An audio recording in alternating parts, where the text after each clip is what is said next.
Welcome to the bold analysis, ladies and gentlemen. How is your Jamhuri? Kenya here. We had an innovation-themed Jamhuri Day, a departure from what would have been marking the heroes of this country, or our history of independence. So today, I also took time. I was in Nyayo for quite some time and then later left. So I've just come back home so that, as normally is our norm, is when there is an event, I go there and we make the observations so that even when we analyze, we speak from a point of knowledge. So, and I want to say a big thank you to Sergeant Kennedy Kayala. Yes, thank you very much, brother. Yes, I think I got opportunity to get there a little bit after everyone else had gotten, and they were actually blocking people because I went after President Ruto had arrived, and there was that commotion, but I got my way. So good. Uhuru Kenyatta, Kalonzo Musyoka, and Azimio team were no show. They didn't show up. Of course, to the president it was in order, because if you go there, maybe the schedule might have changed. It would have become the topic of the day. So, why did Christians have to do that mock marathon? Why did they just have to be in their own original, just do their own stuff? I know people are asking about the turn-up. I didn't attend Mashujaa Day because during Mashujaa Day I was in Nakuru. That's the time I was interviewing Ruben Kigame. But today, I cannot compare with Jamhuri because I was not with Mashujaa Day. But today, the stadium was fairly full. Give it to the mobilizers because they employed crude ways of making sure they take people to the stadium, including the big lie that we're going to look at here. If you look at this video, these are 1,000 women, some of them elderly, from Nyeri, courtesy, very good speculation, of Deputy President Rigathi Gachagua. So the yellow team that you see here they were very active at the campaign trail, if you remember. They were active at the campaign trail and in many events. I covered many events for UDA, and the yellow team, the women yellow team, used to accompany UDA, Deputy President, in most of his events. So and I want to be very objective here, if Rigathi Gachagua is still maintaining that relationship or that contact with these groups, even after campaigns, then you need to give it to him. Sometimes galamue hakimpe. The other criteria that I realized that, you see, the groups that the groups that President were congratulating, the Tujajiri team, I realized that some of them were telling me, there were the few I spoke to were actually saying, because actually I was there, mali walikuwa, I was hapo, nilikuwa nimekaa karibu na katikati ya watu wa white. And the feeling was that wakitoka Nyayo, they will go to State House for an event with the president. So they were told that actually the real graduation event was going to happen and it's going to be attended by a president passed after that event. And I really laughed because I know very well that after Jamhuri Day, President Ruto is flying to United States of America for the African-US Summit. So that event was not there, but that was another trap. So there are many traps that were set, including one that I want you to look at here. Look at this. So President Ruto was telling us about the Arizona scholarship. Will get a free scholarship on global entrepreneurship and innovation from the Thunderbird School of Global Management at Arizona State University. It is now time to keep that promise. There is a QR code near you. Umeipata? Scan and access the scholarship now. A 16-unit course that would have costed you 100,000 is now accessible to you for free, courtesy of the Innovation Jamhuri. And so you look at it and you're like, if you see what is in your screen, you wonder, guys, what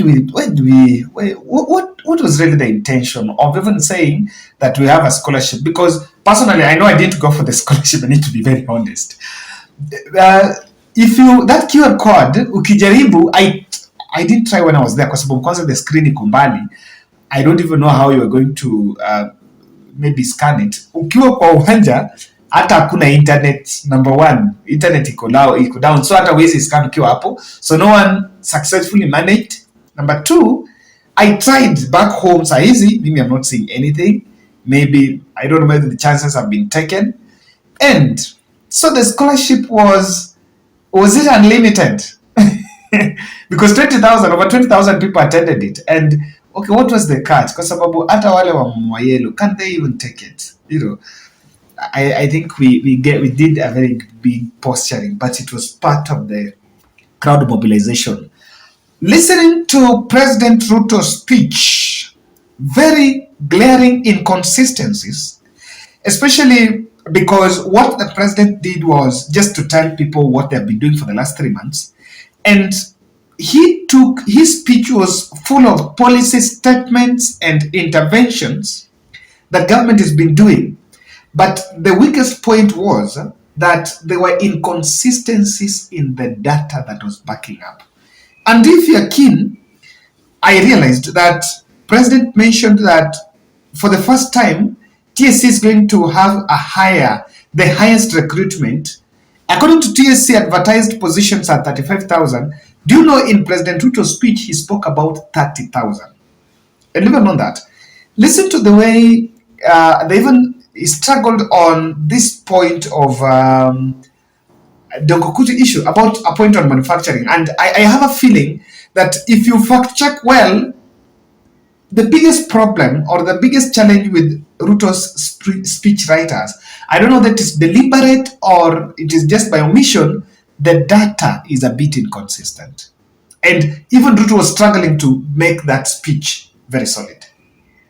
Dongo Kundu Special Economic Zone, all the other economic zones, including the Naivasha Industrial City and our city in Athi River, we will ensure that going into the future, our industrialization agenda that has been going down, 45,000 of them coming to the 9,000 assistant chiefs and 4,000 chiefs, to ensure that we build from the bottom going up our tree planting exercise to ensure that we reach the 15 billion trees planted across the country.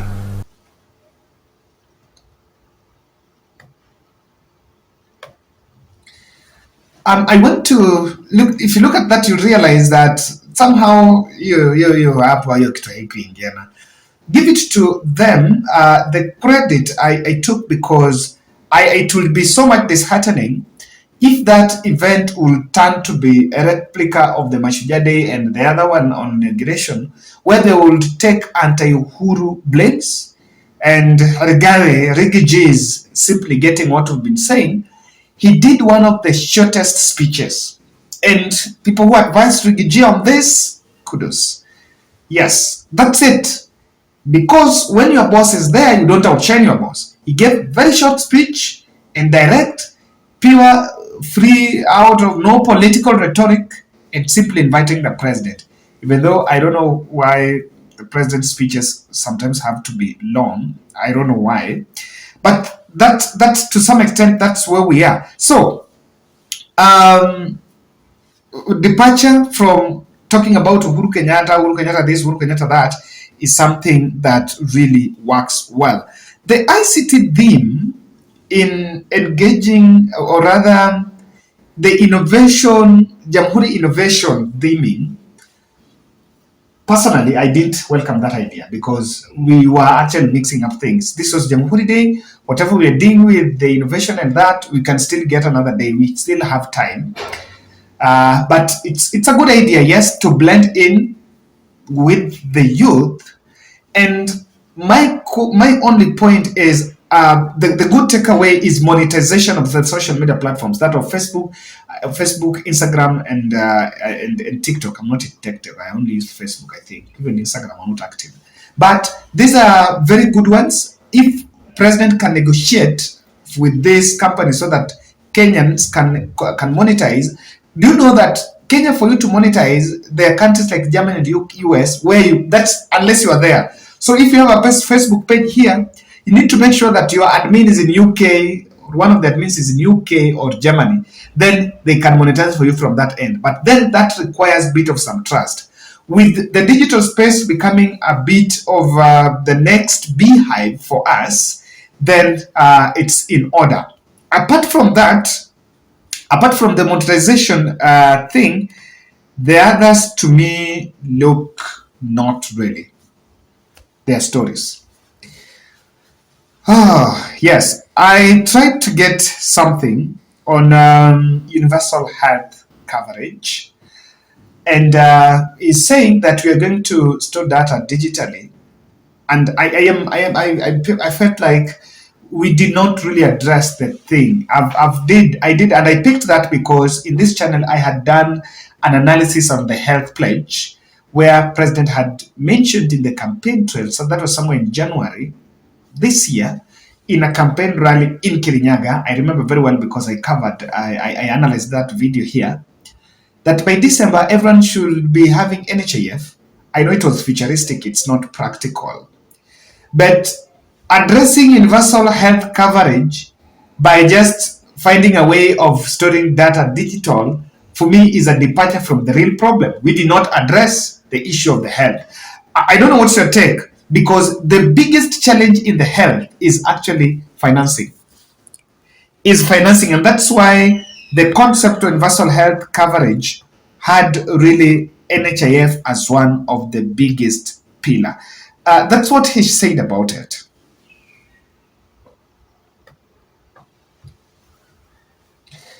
That might be it.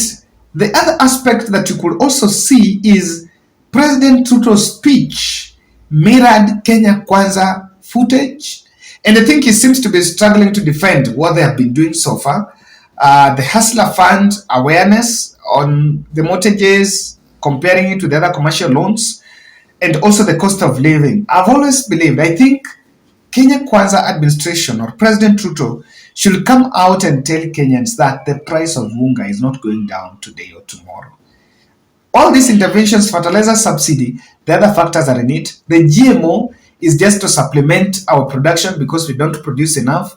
The subsidy for fertilizer, January, and the futuristic building of 100 dams. Oh, what?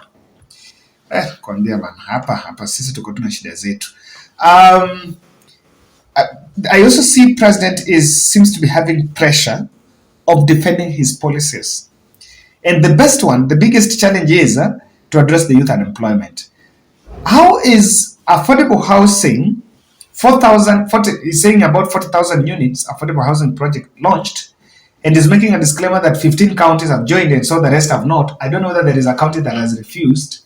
It seems to say that some counties have refused, but that is to replace Kazi Mtaani, to give Kenyan youth jobs, and tree planting army in Nairobi. Well, I don't know. Those are my takeaways from his speech. And in terms of another observation I liked is removing those evangelicals in that process, in that event. You know, at inauguration, evangelicals ran the show, and the mainstream churches, the Catholic and the Anglicans and so are taking a backseat. But we are simply trying to remove them. And I support removing them because they overdo it. The evangelicals overdo it.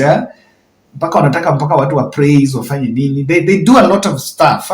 While this is a national event that we should mainstream, everyone should feel comfortable. I like the way the clergy team carried it today. It was short, it's unifying, and it's not really a gig. It's not optics with the political undertones. So for this, I think it was not a bad success.